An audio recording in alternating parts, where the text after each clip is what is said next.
That's fucking minging, though. Hello everyone and welcome to another episode of the ROKER RAPPORT podcast in association with the Sunderland Community Soup Kitchen. And I'll be honest with you, I cannot be bothered to do this tonight. I mean, we've just witnessed Sunderland put in probably the worst possible display that they could have at this point in the season against Wigan. I've spent the last week telling everyone to be a happy clapper, and I'm still trying to remain positive, but in the immediate aftermath of the game, it's very, very difficult to see any positives whatsoever from what we've just witnessed. And join me to discuss this delightful performance from Sunderland. Our bomber in Gloucester. Bomber, I've just seen you take a big sip of whiskey there, so that kind of sums everything up to me. You're just going to drink your troubles away tonight. Yeah, I'm proper deflated and sad, mate. Yeah. It's something that showed so much promise a week ago or a week and a half ago is now, like I said, it's just gone for the minute. It's Sunderland, isn't it, for you? And I'm also joined by Martin, who is joining us at, what is it, Martin? Like 5:30 nearly in the morning in Australia. So you've been up probably since 2:30, 3 o'clock, and then you had to sit through that. Well, it's quite a respectable 5:15 in the morning now, when the alarm went off at 2:50 to drag myself out of bed to watch the match. I did question my sanity, which I'm doing even more so now. Yeah, some of those fans I've interviewed this week from around the world, they'll all be getting up at daft o'clock just to watch that. And I'm sure some of you are listening to this. Maybe I feel like I've had it bad, but no, you guys have definitely had it worse. Let's not waste any time and get straight into the performance then, Martin. I mean, your immediate thoughts on that, I guess. I mean, it's difficult, isn't it, to try and really to think with a clear head about this at the minute. It is, and ultimately it's a really disappointing performance, really disappointing result, and I think coming off the back of Saturday, which at the time I thought was a bit of a blip. I thought Saturday was a game that could have gone either way. 8 times out of 10 we probably would have won. Tonight was just shite. I think second half anyway. I think you talk about a game of two halves, and I think that was almost a game of two halves, apart from the last 5 minutes of the first half. I think we can delve into the performance, and I think there was some positives in the opening spell, where we looked as if we had a little bit of the swagger back that we'd had earlier under Lee Johnson, but for whatever reason, it all went to absolute shit in the second half, and we just did not look like a team battling for promotion. Never mind trying, battling for relegation or anything. We just looked completely devoid of ideas. We weren't in the races, and it was just such a massive come down from what we've seen over the past couple of months, wasn't it? Yeah, you're nodding there, Bomber. Do you agree with that? Yeah. Like I said, right when you're doing the introductions, Gav, everything was, at Easter, everything was looking so good for us, and we were all so positive. And I think I've got a pinned tweet on my Twitter account saying if we get 4 points from the Easter break, we're going to win the league. And I couldn't look any more foolish right now. Similar to what Martin said, if ever there was a stereotypical game of two halves, that was probably it. But it was just a complete lack of like any sort of urgency or fight or desire, considering what's at stake. To go once we conceded that equaliser, and even when we went 2-1 down, there was just nothing. We didn't look like a team that are trying to catch the top two and get automatic promotion to the championship. We just looked like our season was done, and we were just in a mid-table position. It's like, let's just get this season out of the way, lads, and play the last few games. That's what it smacked of to me. Yeah, it's interesting, isn't it, when you see? And I know a lot of us have said try not to look at Hull and Peterborough and what they're doing, but they are like playing these teams and they're beating them early in the first half. They're not dragging it out. I mean, Sunderland, although we've for a long time looked a lot better than I would even say Peterborough and Hull, their form's levelled out at this stage, where ours is just like gone to shit. Like last couple of games, really difficult to try and put a positive spin on it, to be honest, and tonight tops it off. I mean, this was, when we looked at the last 10 games of the season, this was the game in hand. This was the one everyone looked to and said, well, they basically just discounted it. I was probably one of them. Looked at it and went, Wigan, there's 3 points, That's our game in hand on Hull. so we're going to win that. I mean, Wigan are fighting against relegation. They needed to win tonight. I said this on the pod the other day. Sometimes when you come up against a wounded animal, it's the worst possible situation because they're fighting for more than we are, really, when you think about it. I mean, Wigan, who've played in the Premier League not too long ago, could drop into League Two. They need to stay up as much as we need to go up. So it was always going to be a difficult ask, I think. But that doesn't excuse the performance for me. I mean, defending on set pieces in the last couple of games has been terrible, and today both goals were just awful. I mean, you can't even defend it. They haven't really had to work hard for the win. That's the most embarrassing thing about this, and the toughest thing to take, I think. I mean, we'll go through each player and we'll talk about what Lee Johnson got wrong and all the rest of it. But as a collective, they just didn't turn up. They didn't turn up, and for a team who were literally a midgie's dick away from like breaking the top two, for them to put in a performance like that is not good enough. It's not good enough, and I just don't get it. Like, because we've had this really good run for the last two months, haven't we? And we seem to have built up that head of steam, that momentum, and the players seem to really believe in the what Johnson's been telling them, in the outcomes that we've been getting from games. And like as we've said, on a number of occasions, we haven't necessarily always played brilliantly, but the players have had the mentality to get over the line however we needed to get the 3 points. And for that mentality before the Charlton game, that mentality seemed to me to be a strong mentality that was running through the squad, and it's really concerning that one defeat against Charlton has absolutely evaporated that belief and that confidence, because as soon as Wigan got that equaliser, the belief, you could see the belief, it was just sucked out of the players. Yeah. They didn't want the ball, they didn't want to do things, try things, they were playing safe, and there was just no courage on the ball to grab the game by the scruff of the neck and get those points. And if we can't do that, we're absolutely stuffed for this season. Yeah, it looked like a completely different team, didn't it? Like you said, for a team that when we in the build up to the Checker Trade final and in the games following that, we were all on here week after week saying, how good is it to see the players enjoying themselves, looking confident.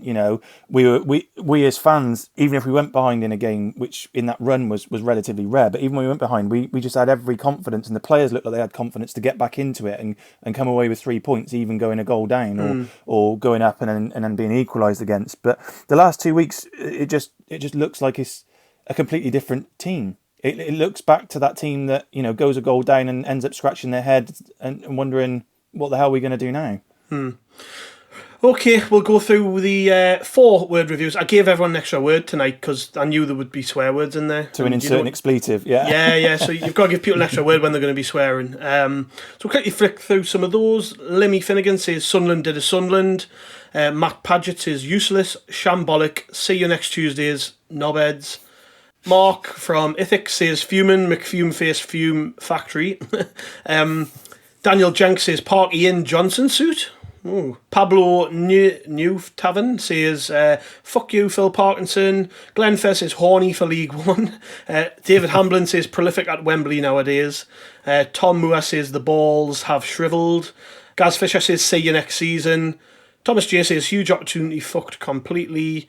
Neil Chandler, white fucking dog shit. Leon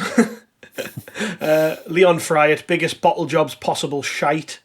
Ian Richardson, classic Sunderland, absolute bottle jobs. Glenn says, stop fucking tinkering, please. Dorf says, what's our playing style? Adam Thika says, paid money for Stewart. Simon Wynyard says, always the same shite. And Alex will end on says, fucking waste of time. Yeah, everything along this. Everyone's just pissed off, frustrated, and probably thinking along the same lines as us. I mean, to be honest, I don't feel angry. I feel really disappointed. I just feel really, really let down that the players just didn't turn up, and that the manager didn't turn up either. You know, he got it wrong just as much as the rest of them did. And on that note, let's jump into player ratings. I'm going to give everybody 3 at a time, just so we can blast through them, and then maybe whinge a bit more at the end about the overall performance and state of play. I'll start. I'll go with the first 3, which are Lee Burge, Bailey Wright and Dion Sanderson. Burge, I've gave a 6 in the first half and then a 5 at full time.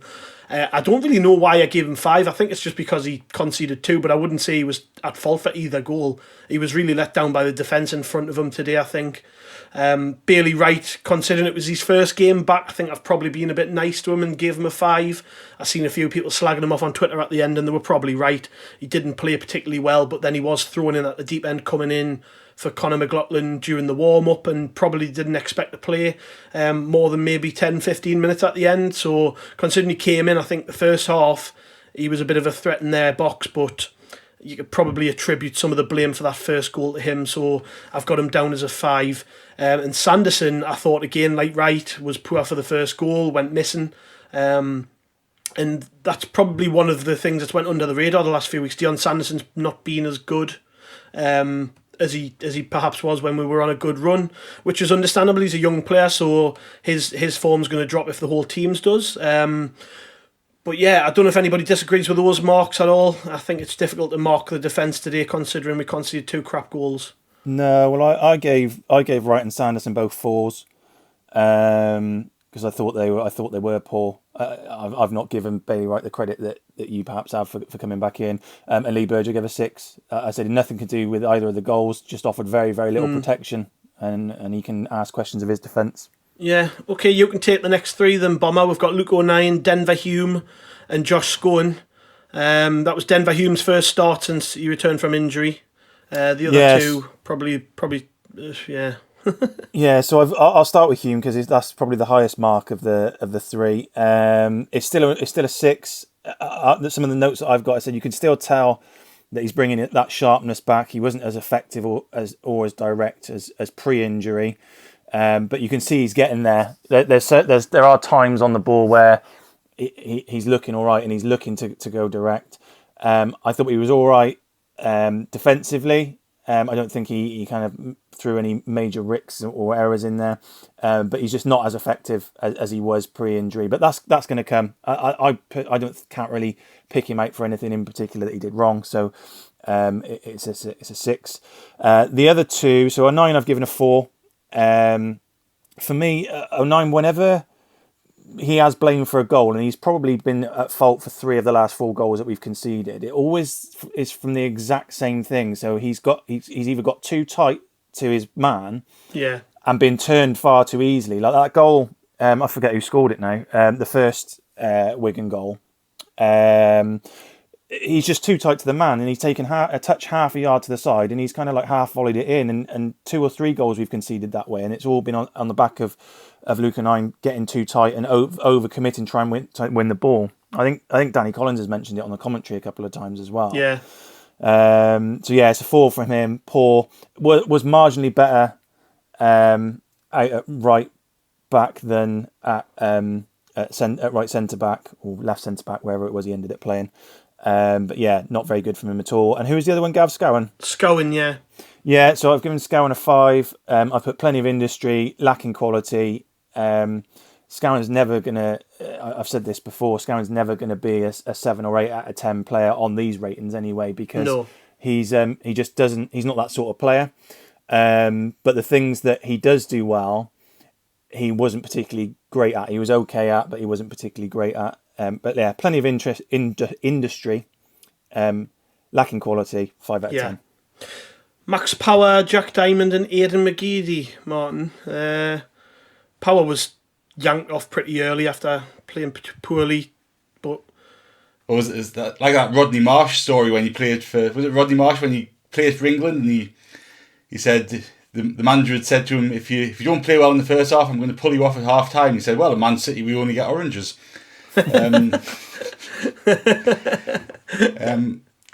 Max Power, I think Power's kind of failed to really control that game. And look, I think like the rest of the team, he started off pretty well, and he was kind of prompting the team, the team really pressed well in the first 20 minutes or so. But Power kind of really fell off badly, and the second half, when you want your captain to step up and take the game by the scruff of the neck, he went missing with everybody else. So I've given him a 4. Just 'cause I expect better from him as well. As the captain, we need better from him. Yeah. Jack Diamond, I thought Jack Diamond was excellent in the first 35, 40 minutes. I was really surprised to actually see him in the starting lineup. I thought it was a bit of the team selection kind of smacked a little bit of a roll of the dice from Johnson and see what we could do. And obviously we'll come on to Johnson later on. But I thought Diamond did really well in the first half. He was pressing well. He was driving the players. He was getting to the byline, getting across the byline into the box, and I thought he actually did well. And to be fair to him, in the first half I had him down as an 8. And he got took off after a disappointing 15 minutes of the second half, like everybody else had. So I'd probably give him maybe a 6.5 or a 7. I thought he was probably our best player when we get to man of the match. But no, I thought he did well. I thought given that he hasn't played much at all over the past few months as well, I thought he did well, and he did it at Wembley as well, didn't he? He had a great sort of cameo at Wembley, which he's disappeared again from the team since then, really. So I was pleased to see him back. I like Diamond. And then who else? Did I have McGeady? Yeah, McGeady. I don't like McGeady in that central role, I have to say. I don't think it really plays to his strengths, but I thought he did. Again, he was one of the players who did well in the first half. Set up the goal with a lovely ball in. And he looked to get on the ball and make things happen in the first half. Again, second half disappeared. So overall, I've given him... I've got 5.5. You can toss it up between a 5 and a 6, but again, I'll be honest. I agree with you. I think Aidan McGeady, good assist, but did he do anything other than that? Really? He's that's good the thing. Like, in that second half, sorry, Bomber. Like we needed McGeady, we needed Power. Those are the players we needed to take that game and lift the rest of the team. If everybody else is down for whatever reason, those are the players we need to step up and really take the game by the scruff of the neck. And both of them have failed to do that today. Yeah, I think the thing with McGeady is in that. I think I can't remember who said it. I was on a podcast the other week. I think it might have been Matty Crichton said that McGeady in that 10 role, or that role just behind the striker, on paper is absolutely perfect. In reality, whilst he's good at finding himself in pockets of space, but kind of between the lines, McGeady's strength, and he's most lethal for us when he's getting a fullback one-on-one and he's beating the man either on the outside or on the inside and delivering or shooting. And, when he's picking the ball up in those central areas, he can only go left or right. And whichever direction he chooses is against his natural instinct to cut in because he's going out wide. So in reality, McGeady's nowhere near as effective as perhaps he should be on paper, at least. In that central berth behind the striker, and it showed today. He wasn't anywhere near as effective. Yeah, I'll take the last two then. Jordan Jones, I've given a 5-2, probably his worst performance for Sunderland. I'd say nothing came off for him. He did win us some free kicks in the first half, which were useful because they were around the box, and he just seemed to get worse as the game went on. I think I'm probably being generous with the 5, to be honest. But that's probably for me the worst game he's had in a Sunderland shirt. I don't know how the left back didn't get a booking mind in the first half when he. I don't know how the left back didn't get that booking, like chopped him down, didn't he? Yeah. And Charlie White, I've given a 6-2. I'm glad he's back on the score sheet, but just offered us nothing other than that. Like, I think I would have scored the from the cross that McGeady put on a plate to him. You've got to credit him, I suppose, for the run and timing it well, but I would like to see him. Like, I think Will Keane for them was brilliant today. He was all over the pitch. He was linking up the play. He was our centre half struggled to deal with him. It was like a proper centre forward performance from Keane, and I was like, sometimes I wish I would see that from White, like that sort of all action centre forward who gets on the score sheet, but also is very influential, and that sort of highlighted his performance to me because their striker had a good game. I'll blast through the subs quickly and all because I think there's probably only one of them worth talking about. McFadden did very little for me. Same with Ledbetter. They both came on at the same time. don't really think they offered us anything, but I gave them 6s. Gooch, I think, actually, considering he's been poor for a few weeks, did okay. Danny Collins highlighted it a few times about how well he done just getting down the line and crossing the ball into the box, but we just didn't capitalise from any of it. And Ross Stewart, I thought, was poor. I just thought he was like a plank up front. Just made us worse, actually, for him being on the pitch up there. He done nothing right. And I've gave him a 5, and again, I'm probably being generous. I know I've just quickly shot through 6 there, but is there anything you disagree with, lads? Because I think those are pretty simple ones to rate tonight. Gooch, for how long was he on? Half an hour or so? That half an hour is probably the best half an hour he's had in a good 3 or 4 weeks for us. He was a 7 for me until he made the stupid tackle like 3 minutes into added time when all we needed to do was just make sure the ball didn't go out of play so they could waste more time, and he went steaming out and put this stupid foul in. So that dropped into a 6 for me. But the others, I've literally written nothing for them apart from Stuart was poor. Yeah, fair play. So man the match then, I guess you're going to say Diamond, Martin, considering you said he was probably yours. I would agree with you, actually. That's what I've got written down. Well, it's not much competition. No, nothing. So. He was definitely our best player, and I was scratching my head when he came off. But we will get onto that when we start talking about Lee Johnson in a second. Do you disagree with that, by the way, Bomber? Anyone else you would like to throw in? I can't disagree with it. I think I've been a bit belligerent with it, and because he was the only person who I didn't see do anything wrong, I actually gave it to Lee Burge, just for the crack, because he was the only player that genuinely didn't do anything wrong. I concede 2 goals, but we'll not. To be fair, you're right. I said the same when I marked him. Maybe a little bit tongue in cheek, but I've just given it for Burge because I think he's the only one who didn't do anything wrong. It feels a bit pointless giving a man the match when you've played like that anyways, doesn't it? Onto the manager then. This is why I wanted to blast through those ratings, because tonight I think this is the first time where I think he's just got, other than the team selection, which I think on paper looked alright, did he do anything right today? I mean, tactically we look crap. He threw 4 subs on at once. Again, people are starting to highlight this as a problem because it's like been the last 4 games or something. We've been that dire that he's had to throw loads of subs on to try and change the game. What does that say about your initial plan, I mean, what do we think about Johnson tonight? Am I being a bit harsh by saying what I've said there, or is a little bit of this on him? With 40 minutes of the game gone, I was sat there thinking to myself, we look like a promotion winning side. Yeah. We controlled it. We had the swagger, we were playing well, and for whatever reason, we've developed this really soft belly from set pieces. We conceded 2 on Saturday from set pieces, and we conceded 2 tonight from set pieces. Yeah. And how much you can actually put on Johnson's management of the game as opposed to the coaching that's going on during the week and all that sort of stuff, I don't know. Whatever he said to them at half time was completely the wrong thing, wasn't it?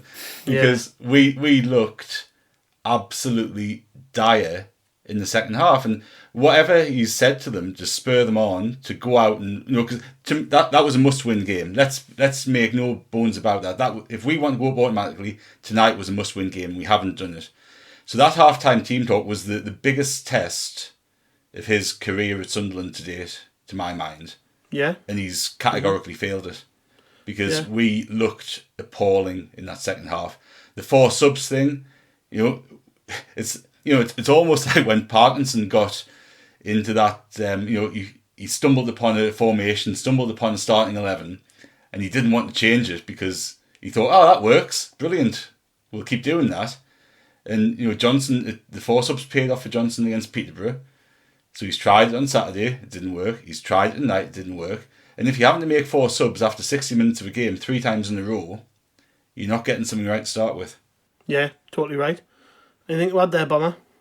No, I think not really. The only thing that I would say, he's kind of obviously living and dying by that 4 substitutes thing. And he made it clear, very clear in his post-match in the Charlton game that certain players let him down. And that he'd need to think about making changes. So I can only assume that he takes that mentality. Like, he gives players a job to do, and if by 60 minutes they're not doing it, irrespective of whether it's 1 person not doing it or 4 people not doing it, they're coming off. And I can only think that's why he's doing it, and he's living and dying by that. And when it pays off, we all talk about it being great management and great game management, and when it doesn't, we all question it.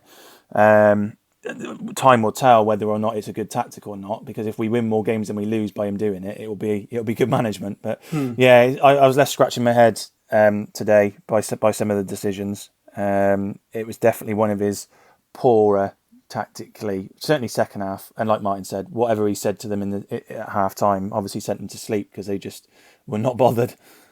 Is promotion dead then, Martin, in terms of automatic promotion? I mean, what do we have to do you think, to go up automatically? I think, by my mind, we just have to win every game now, and that's going to be difficult, isn't it? Yeah, look, we're looking for snookers now, aren't we, to get up automatically, and I think it's, I think the bookies will probably reflect that we are major outsiders out of the three teams to get one of those automatic two positions. But look, we've got to still, have that focus that promotion is eminently achievable this season. Yeah. We've got the playoffs if we don't go up automatically, which it's looking unlikely now. And I think the challenge for Lee Johnson, and it's we've been critical of him tonight, and rightly so. But let's remember he's done bloody well over the past few months since he's come in. He's done a really good job, and he's still obviously hampered by the squad makeup that he was left with. And you talked about Charlie Wyke there earlier, Gav, with comparing him to Will Keane. But we started off the season with Charlie Wyke and Danny Graham as our two strikers, and we can only ever play one way with those type of strikers. And Charlie Wyke's obviously had a great run of form, and I think Marco Gabbiadini had a thing on Twitter where he caused a bit of controversy by saying the elephant in the room was that Charlie Wyke can only score one type of goal. But it is one, and he scored exactly the same type of goal tonight. The ball into the box and the first time finish, and that's his goal. I made a comment during the game. If we had a player like Kevin Phillips in that team, who could pick the ball up from 30 yards, drive at the box, put one in the top corner, do the work out wide, that team would be far better. And Lee Johnson's really hampered by that lack of forward options. He hasn't necessarily helped himself by signing Ross Stewart in January, but we don't know what else was available. So I think he's got to find another way of us scoring if we're going to go up, and that's the big challenge for him, because we had so many set pieces tonight. We had 11, 12 corners. We had free kicks from outside the box, and we never threatened once. And if we can't find a different way from scoring from open play, we've got to maximise those set pieces, because otherwise we're going to come up short. Yeah, the other elephant in the room, and we haven't even touched on this. Where's Chris Maguire? What's he doing playing for the 23s? In a game like that tonight, that's the type of player I want to put on. I don't want to be putting Ross Stewart on. I want to be putting Chris Maguire on. Somebody who can rifle it in from 25 yards. This is one thing that I've got to try and get my head round a bit, is why is he clearly not in favour of Maguire? Maguire's not been in his thinking since he came in, has he, really? No. He sort of forced his way in at one stage by coming off the bench and scoring that great goal against Crewe that, again, came from behind, and Maguire was the man who scored the equaliser. I'm telling you now, in the situation we were in tonight, we needed Chris Maguire on that pitch, and we didn't have him on the bench. Maybe Phil that's Parkinson's something. Aidan McGeady. Yeah, well, I actually think Johnson's got to look at it and go, is it really? There's obviously a problem there. I'm going to guess it's the thing that's plagued Maguire through his career. He's not a great trainer. That's well known. I'm presuming he's just not cutting it in terms of preparation before games with the manager, because that's always been Maguire's problem through his career. But does Johnson have to look at it and think, I might have to just stomach this for a few games because I need a player like that in my squad? I know Gooch came on and did okay tonight, and he can be a match winner. But when you're throwing McFadden on and Ledbetter and Stewart, I'm just sat there thinking, you need that option off the bench when you're losing 2-1 and you're playing a team who are struggling and concede goals. You need a Chris Maguire on the pitch. And that's not really been talked about, and maybe because the results have been okay, that's maybe why we've not talked about it much. But tonight, he would have been a massive plus to have amongst those options on the bench for me. I was going to say, Chris Maguire's got a bit of a reputation for himself of scoring big goals, of scoring good goals, and getting us out of shit, basically. So if there's one person out of anybody else who's not starting tonight that you would want on the bench, it is Chris Maguire, and he was completely missing. And there's a danger of Johnson cutting his nose off to spite his face a little bit in not selecting him. Even if it's just for those moments where you need a goal, you need to get back into a game, whether you like it or not. He's got the capability of turning a game on its head in just a single moment, in 30 seconds of play. So he needs to be there as an option. Yeah, okay, we'll round off there, lads. I've depressed everyone enough by having to talk about that game. Who do we play next? I mean, this is one thing I've not really done. Blackpool, of course, yeah, we're playing Blackpool. It's the first of 2 games coming up. A team who are right up our backside in the playoff places. Beat Peterborough 3-1 the first of 4 games. Yeah, they're a team who I don't really fancy playing right now, but Martin said it before, until it's over, we can't just throw the towel in. Sunderland still can go up automatically. Things have got to go our way. We've got to keep winning games. That's the challenge that Johnson's got to set the players. You're now underdogs. Everybody was talking about how Sunderland, it was a formality that Sunderland were going to go up automatically. Now, we're out of favour because we've had a couple of bad results. And the challenge he has to set those players is you have to win every game. You have to go out there. You have to prove why you're good enough, because when Peterborough Hull do slip up, you need to be ready. You need to be ready to jump in and sort of catch them off guard. Yeah, the one thing I was going to say, just in closing, Gav, on that is we can't give up. Until it's mathematically impossible. I know it's a cliche, you just can't give up. You look at the last 6 weeks. In the last 6 weeks, Peterborough have lost to Burton, they've drawn with Rochdale, they've lost to Blackpool. In that same period of time, Hull have drawn with Gillingham, drawn with Shrewsbury, lost to Ipswich. There's, other teams are going to drop points. I would say before these last 2 games, I'd say we could afford to lose 2 of our last 8 games. We can't lose another. We can't even drop another point now. But it's still on. It's definitely still on. Yeah, no, I agree with you. That's probably a good note to end on, because it's maybe, I think clearer heads tomorrow morning, people might think a bit more along those lines, and when they're listening to this, people will probably have calmed down a little bit, and maybe that's the way people will think about things over the coming weeks. But we said this weeks ago, we have to take one game at a time, but it's massive now, this Blackpool game. We have to beat them, and we have to just keep on winning. That's a challenge that Johnson has to set the players, like I said. But yeah, thanks for joining us, lads. Always good to catch up, regardless of the fact Sunderland was shit. Always enjoy talking.